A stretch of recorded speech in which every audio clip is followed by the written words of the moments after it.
At ayun nga ho, nagbabalik ang inyong lingkod, Carlo Mendez TV, at ang pag-usapan natin ngayong araw na ito ay tungkol ito sa pag-aresto kay dating Pangulong Duterte diyan sa NAIA nung paglapag niya dito sa Pilipinas, kabayan.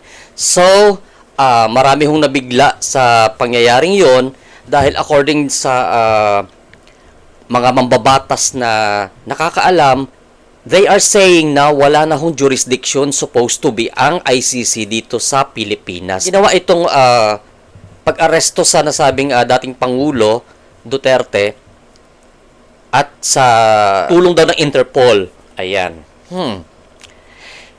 So parang naaamoy ko na talaga na sa ibang vlogger may nagsabi din dito doon ata sa ano ito, kung di ako nagkakamali.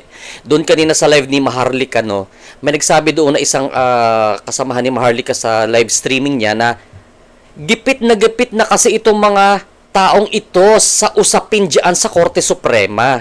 Yang tungkol sa PhilHealth and diyan sa 2025 national budget.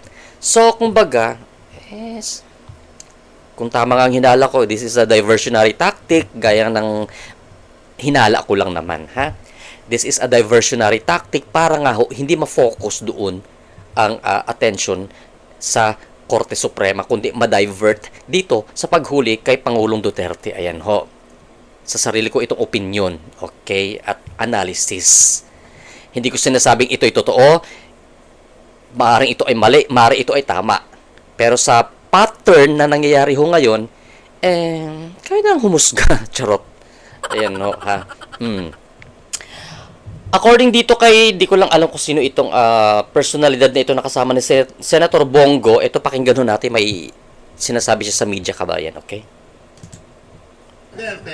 Isasama ko doon sa Coster kung dadalhin siya sa Krame. Ngayon, hindi mo kami sinama. Ginawa lang kami sumama. And that is his constitutional right to a legal counsel and even an immediate medical assistance. Kaya ang laki paglabag nila.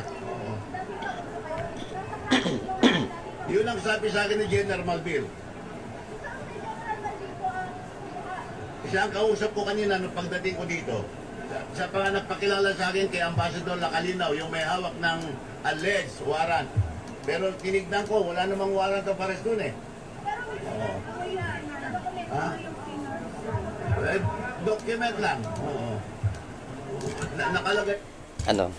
doon ng document that there is an order regarding President Duterte, pero there is no warrant of arrest. Kasi according sa balita sa napanood ko kanina, maging ito si Putin na Pangulo dyan sa Russia at yung isa pa dyan sa Israel ba yun? Kung hindi ako nagkakamali. At large pa rin sila. And yet, hindi pa rin sila nadadampot ng ICC. Ayan ho ang ating pinapaliwanag dito. Ayan ho. Eto ho guys, pakinggan natin itong sinasabi ni Representative Cardema. Ayan ho. Meron daw warrant kaninang madaling araw. So dapat pinablish na yung warrant na yon, di ba? Parte sa proseso na kung meron warrant of arrest, edi ipinablish na dahil public document yon. Hanggang kanina wala namang ipinapakitang warrant kay Pangulong Duterte. At ang kanyang abogado hindi pinapahayaang magpaliwanag doon. So kapag ganito na walang warrant, ang tawag dyan kidnapping. Di ba? Kinidnap mo ang isang dating Pangulo ng Pilipinas. Didetain mo ngayon against his will, di ba?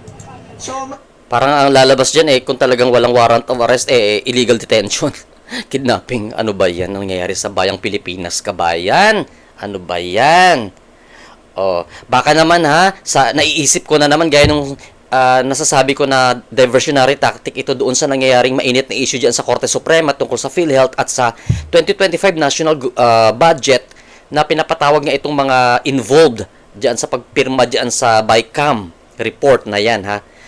Halimbawa, nagkagulo ang mga tao dyan na supporters ng Duterte, baka sabihin na naman ng iba dyan, magbababa tayo ng martial law kasi nasa at risk ang bansa natin. Totoo.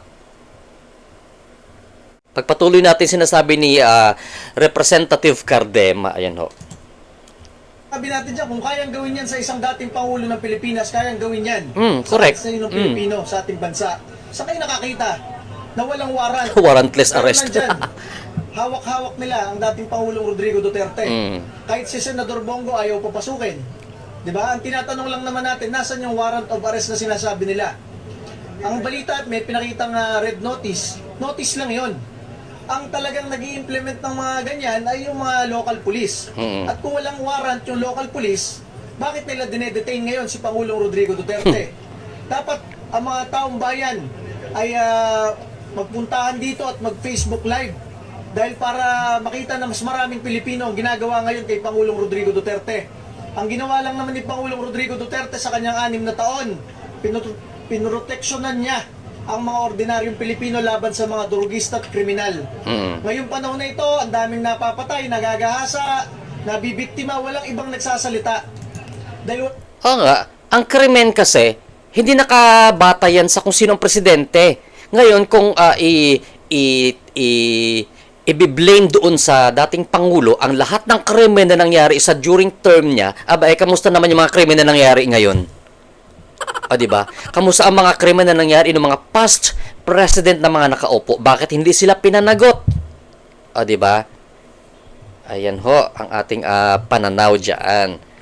Ang pinagtatakan ko lang guys, no, itong ibang mga nakaupo at iniluklok sa pwesto ng mga taong bayan na binigyan ng mandato, parang akala mo habang buhay na silang nakaupo dyan sa pwesto. At parang pag nakaupo na sila, parang akala mo sila na ang nagmamay-ari ng Pilipinas. Ayan ho, ha? So, dito sa analyst, may isang tao dito na analyst na nagbabala kay Marcos Jr. Ayan. Ayan, pakinggan ho natin, ha?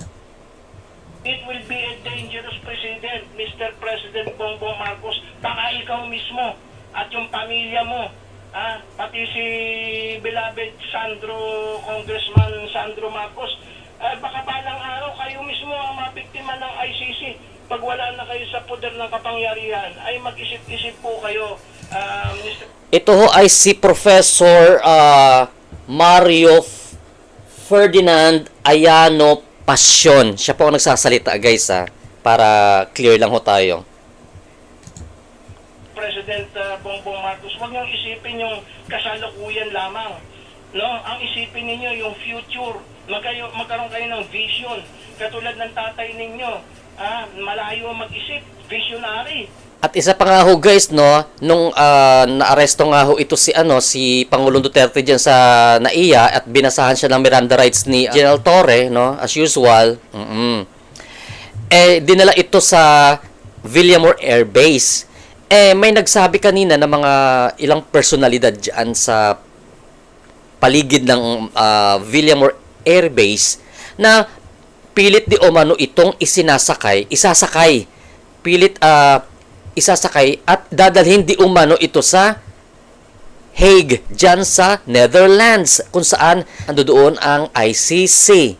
So, tingnan natin kung ano ang mangyayari sa mga susunod na mga kaganapan dyan sa pagkuha nila kay Pangulong Duterte. Kung yan ba illegal or hindi. Well, abangan ho natin yan. Lahat naman tayo may mga cellphone, may mga gadgets and everything. So, palagi tayo magmamanman sa paligid natin sa mga balita na nasasakupan nitong ating bansang Pilipinas. God bless Philippines. Carlo Medes TV is saying goodbye.